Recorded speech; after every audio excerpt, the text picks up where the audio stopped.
यतो निर्गुणाद् प्रमेया गुणास्ते यतो भाति सर्वं त्रिधा भेदभिन्नं सदा तं गणेशं नमामो भजामः यतश्चाविनाशो जगत्सर्वमेतत् तथाब्जासनो विश्वगो विश्वगोप्ता ततीन्द्रादयो देवसङ्घा मनुष्याः सदा तं गणेशं नमामो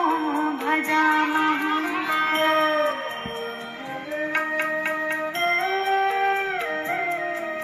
यतो वह्निभानु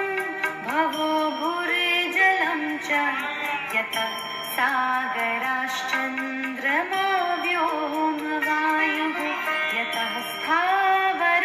जङ्गमा वृक्षसङ्घा सदा तं गणेशं नमामो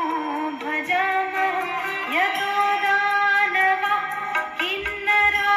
किन्नरायक्षसङ्घा यतश्चारण वारणः श्वापदाश्च यतः पक्षिकीटा यतो विरुधश्च सदा तं गणेशं नमामो भजामः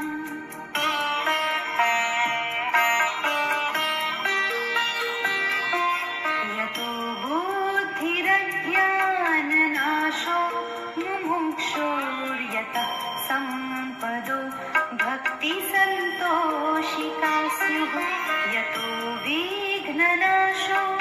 यतः कार्यसिद्धिः सदा तं गणेशं नमामो